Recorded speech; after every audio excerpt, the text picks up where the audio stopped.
How you doing, folks? So I have the Mark III Golf here, the Cabriolet, up on the ramp. So what I'm going to do is I want to get the strut off the passenger side here, get it removed, and I'm going to drop it down to a local mechanic who's going to put the spring on for me. The reason I'm going to get him to do it is because I don't trust my own spring compressors and they'd have the professional job. And I fancy keeping my head, to be honest with you. I tend to use it from time to time. So let's get this off anyway.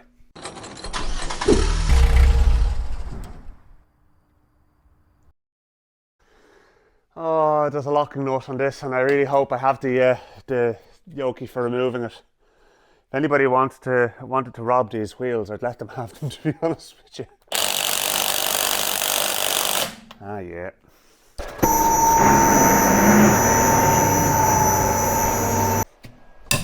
Jesus. Let's hope that the tool for the lock nut is inside the car somewhere. I'm going to have a look. Happy days, it was. Alright, now let's get her back up in the air. Just going to pop the bonnet and have a look underneath as well, because we're going to need to undo the strut top as well. Okay, so what we need to do is, at this point in time, before we even take the wheel off or anything like that, is there is a 22mm nut down here which holds this part here, which is basically like the retainer for the shock. It's not going to release the spring, but what it is... Now, how are we gonna? I need to have a think about this, because the problem is I have to hold the strut in the middle. There's an Allen key hole there, so yeah. Let's have a think about this now. All right, so I had to make up a tool. Basically, it's just a socket welded into the end of a spanner. When I say welded, I don't want to insult any welders around, but I didn't. You'll have to excuse the crudity of my welding. I didn't have the time to make it to scale or to paint it. Right, so now that's it. All right, it just goes to show when you have the right tool for the job, it's that bit easier. So I'm just going to back this off until it's just finger tight, and then we'll get the car back up on its on the ramp. We can start disconnecting things at the bottom end. And you see, the thing about making tools like this as well is I now have that tool for if I ever need to do it again in the future. So, you know, it's time well spent in that regard. I could have gone down and bought something like, you know, I mean, a lot of the what do you call it, the likes of a lot of the spark plug sockets would have a hex on the outside which you could get a spanner onto. The problem there is that they're all 21mm, and if they had gone 21mm in this instead of 22mm, I could have used a spark plug socket, and that would have done the job nicely. In any case, it was 22mm, so I had to make something up.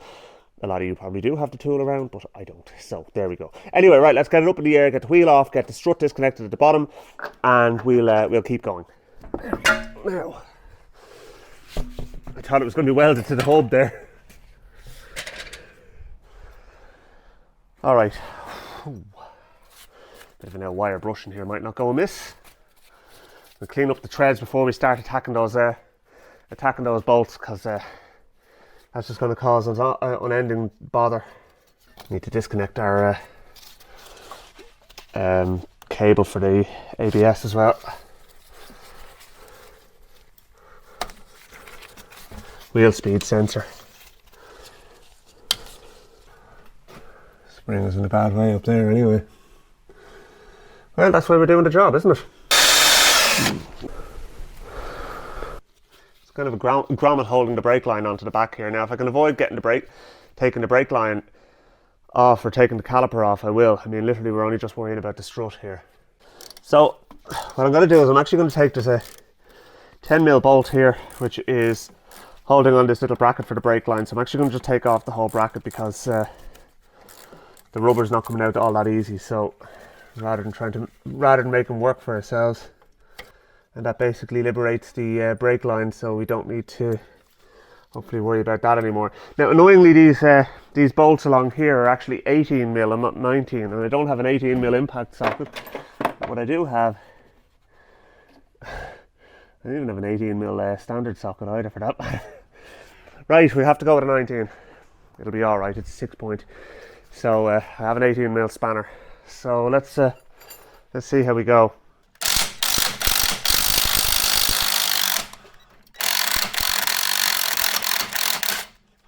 All right, that's that one loose.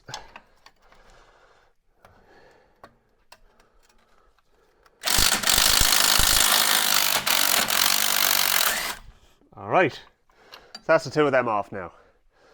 So now we should be able to maybe lever up the strut and take the nuts off. We lever up the strut, or the lower wishbone, and then that should allow the whole assembly to drop out. All right.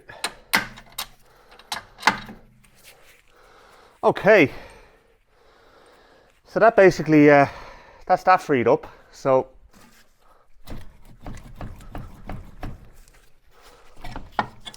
all right, so that's the strut now basically free. Okay, so what we need to do now is we need to lower the car down so I can get at the top and remove that nut up there, the 22mm nut, the rest of the way, and then that's the strut out.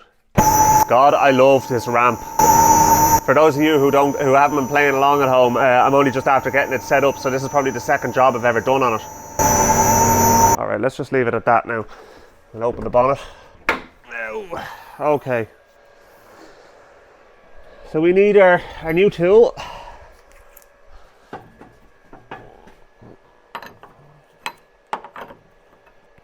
Okay, that's that off.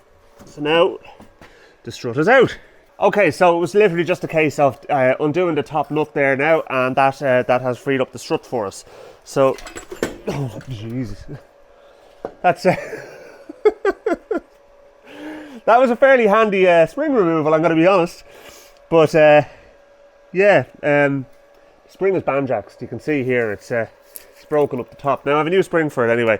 So, in an ideal world, you're supposed to do this in pairs, but I'm going to try and just do the one side for the moment anyway, and then we'll see how we're looking at that. But yeah, at least the strut itself seems to be okay. I'll give it a bit of a clean now, but all right. So what I'm going to do now is I'm going to bring this assembly with the new spring down to the local mechanic, and I'm going to get them to press on the new spring for me.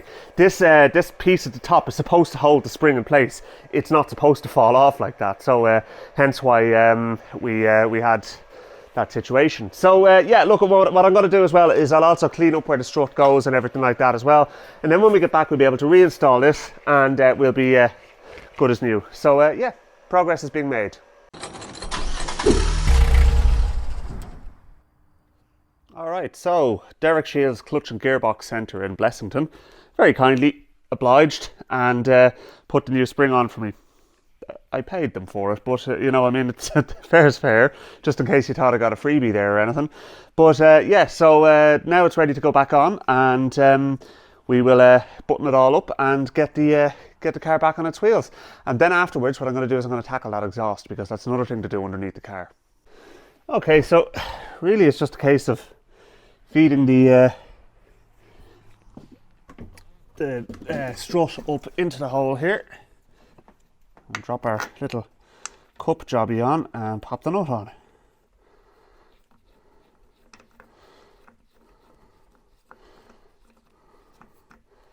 Now, I'll just leave that loose, but that's not going anywhere now. So now what I'm going to do is I'm going to jack up the car, get it up on the ramp, and get the two bottom bolts on, and we will start dickying up everything down there, and then when we put the car back down, then we'll tighten this. Alright, so get our two bolts into place. So it's just really a case of getting the strut on there. Should lift it up a little bit. That's one in. And that's two in. So now, get our nuts on. I'll buzz them up with the impact gun now in a second, and then we'll just give them a final pull up with a breaker bar. You could look up the torque settings if you were that way inclined, but I'm not. So they'll be fully tight, don't worry. But yeah, happy days. I mean, that's coming together really well.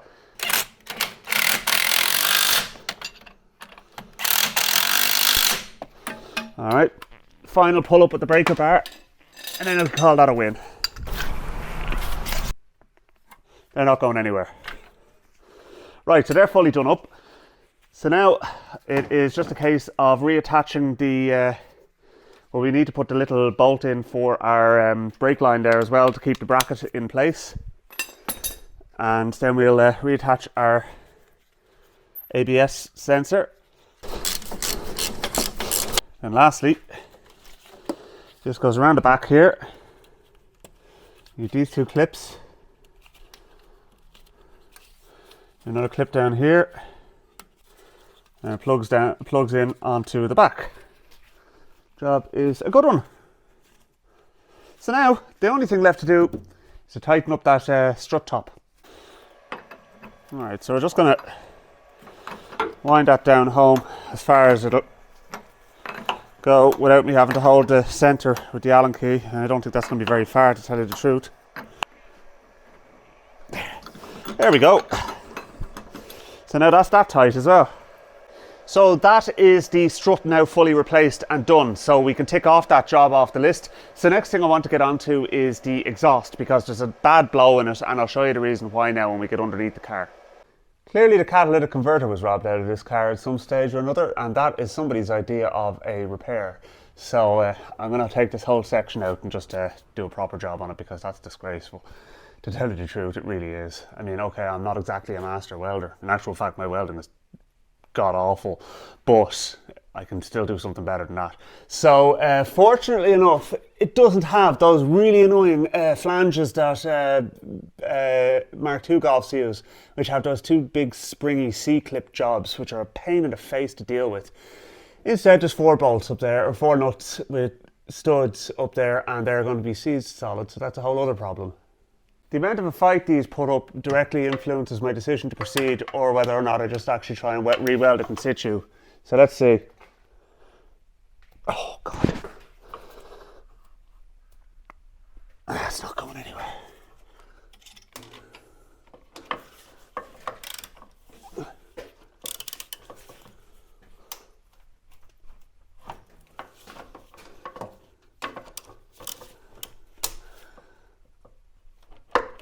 They're just going to shear. No way am I going to take them off. It's making far more work for me trying to drill those out, because I have to take the whole exhaust manifold off and everything as well. No way am I doing it. So now I'm going to actually try and tackle that disaster zone of a catalytic converter in situ. Not exactly my preference, but shinay. That's it. Shinay means that's it in Irish. So I have a fire extinguisher close to hand and all of this as well. So I'm exercising at least some sort of precautions, but let's see how we go.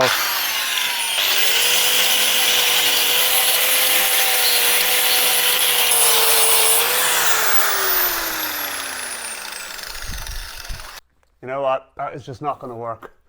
I won't be able to get to the top of the exhaust at all. So let's just try and send a few ugga duggas and see what happens.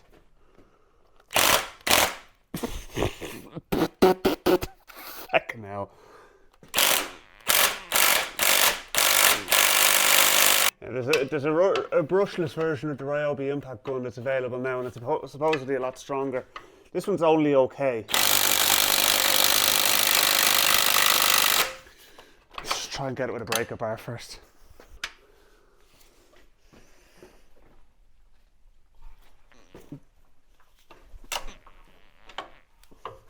I think it might be, it's actually going. Alright, so that's one. The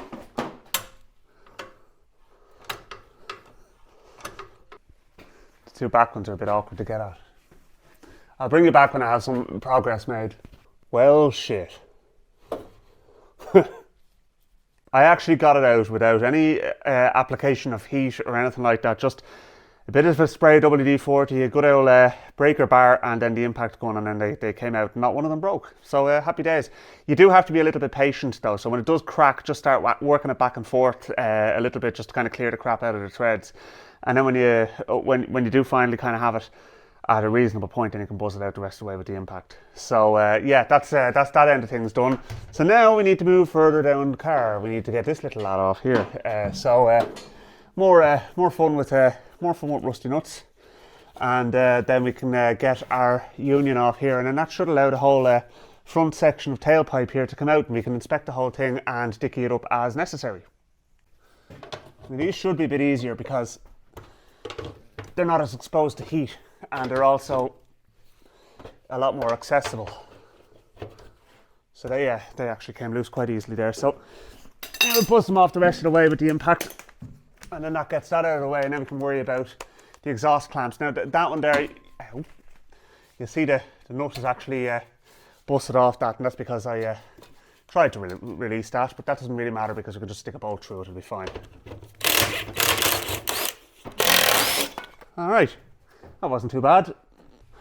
So what do you suppose the chances are of it coming free here instead of having to tackle this? Oh Jesus. Well, I mean, I may as well just grind that one off. Alright, so start by getting this clamp out of the way.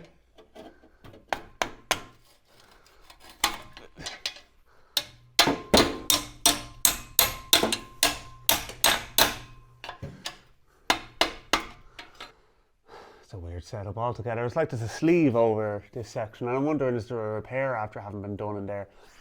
Or is it like a doubler or something? Anyway, look, the sleeve is pulled back a little bit, so let's just...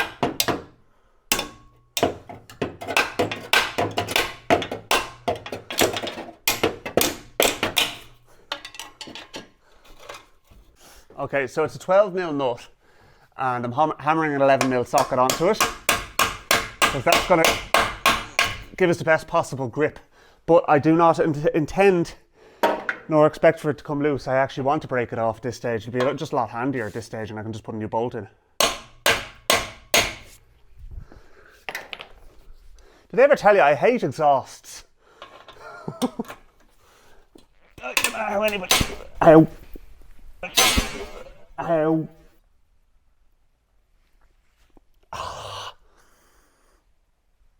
Jesus, that was sore. For those of you who didn't see, I just clattered myself into the side of the face with the breaker bar. Oh my God, that's going to leave a bruise. Oh, that was seriously sore, folks. I don't mind just laughing. You can laugh all you want. Jesus Christ, I've never done that before.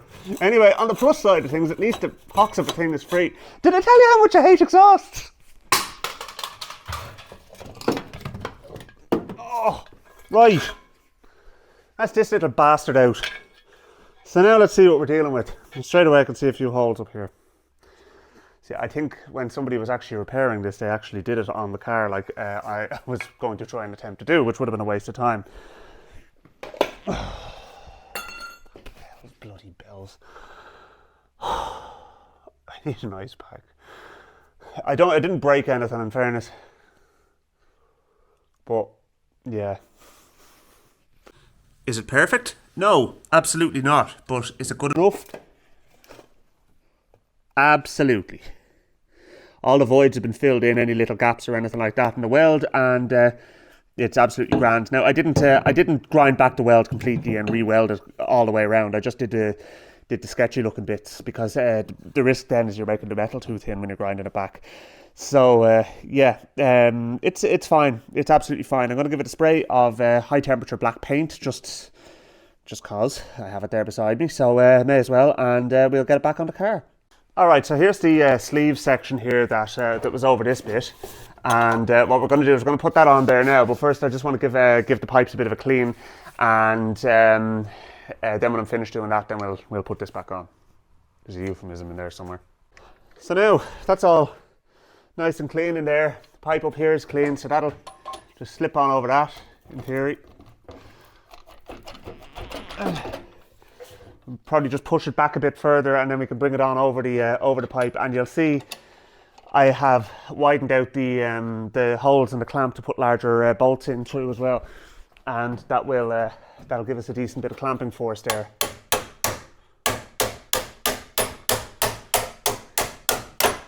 All right, so that's sitting back there now nicely. So what we can do now is we'll start getting our other front pipe into position and get it all bolted up, and then hopefully it'll be all done.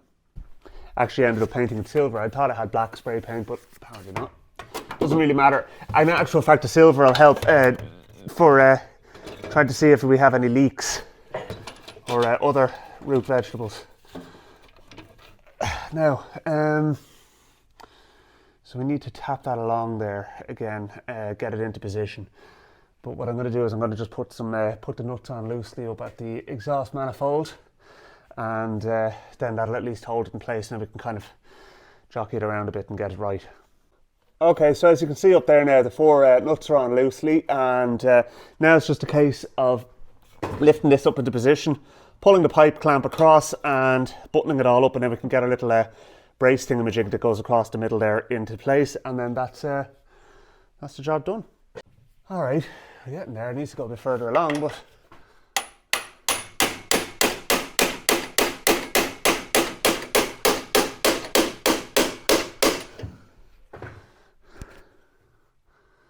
okay, I think we'd probably get away with that. It's up on the shoulder. If I do up the nuts and that should be all right. I think so, anyway. That's my story, and I'm sticking with it. I think I might just give the breaker bar a bit of a break for a while before it breaks me.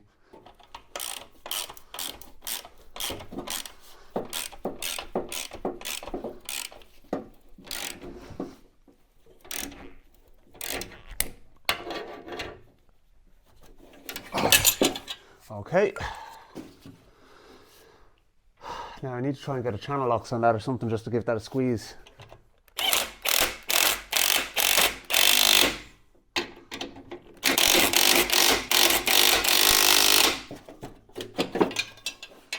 Alright, that's that one.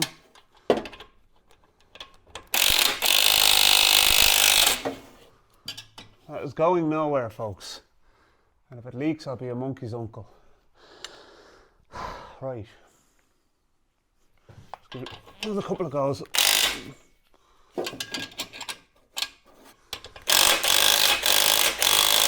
we go. Now they're tight. Right. Okay. That's that one done. Now, next thing is the front ones, but they're already on hand tight, so it should literally just be a case of getting this on and just buzzing them up. And I am going to use this. I'll put it on like 2 or something like that, and then pull them up the last bit with the ratchet. But it should do the job.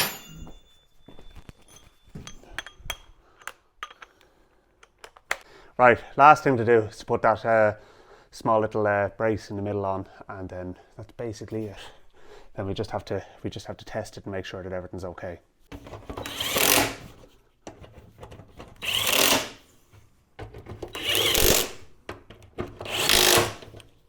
Okay, now I'm just going to give the exhaust a little clean there because I've got my grubby maulers all over it.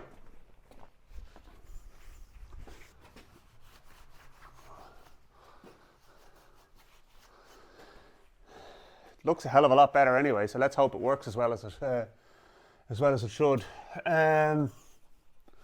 Everything's tight. That's all done up. That's done up. That's done up. That's done up. Yeah, we're good to go. Right, let's get it out of the sky, stick the key in it, and find out it's got a flat battery.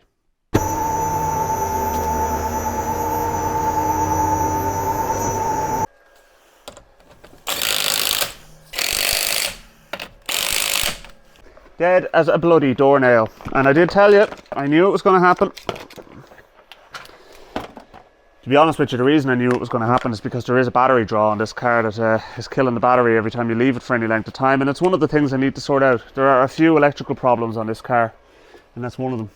So this little gizmo here actually does work quite well sometimes, but whether it'll work on a completely dead car now or not is a different matter. We shall see. I think it's fairly dead itself, but let's see what happens. If it starts it, great.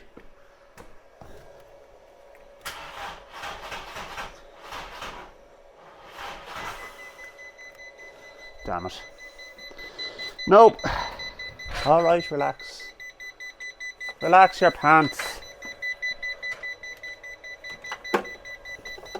Shut up. Now we're going to go again and you're going to deal with it.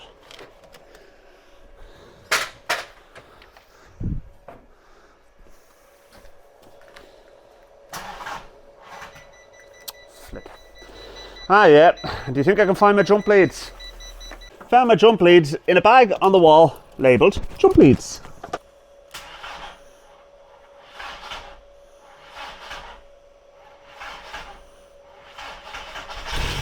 Hey, what you cut out for?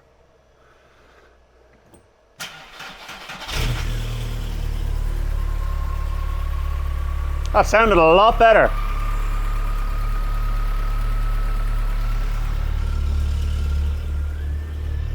These engines, they just seem to have that kind of throaty noise to their exhaust. My wife's Mark II Golf is exactly the same. Like, the exhaust is perfect on it, so it does still have that exhaust noise to it. And to be honest with you, it's not the worst thing in the world. But now all the noise is coming from the back, and it's not. It's clearly not a blow. So I think that's a win.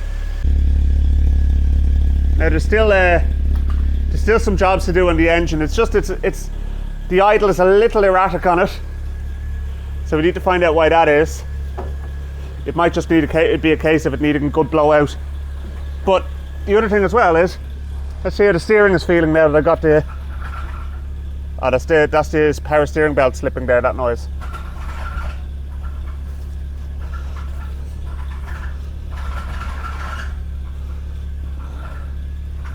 That's another thing to be dealt with. So it becomes more and more obvious as I proceed that there's more and more to do on this car, but I will get there with it. So there are two big things now that are ticked off the list. Next thing I'm going to attack is the electrical problems, not the least of which is that battery drain, which is very annoying. And I also need to change all the belts on the engine, so that includes the timing belt. So we'll be doing that too. I have a power steering belt, I have a fan belt, and I have all those parts for it. So that'll make a big difference too. And what I'll do is I'll check the valve timing and I'll check the ignition timing when I'm doing it, because I do think the ignition timing might be slightly out on this. You could hear it when it was kind of cranking over, and that might explain the erratic idle too. So yeah, a few things like that, and then what we'll do is then we'll start sprucing it up and making it actually look nice, because I want to try and get all the mechanical work out of the way before I kind of get stuck into the appearance of it. Makes a weird noise when you rev it. Anyway, it's grand. To be honest with you, I think it's good enough.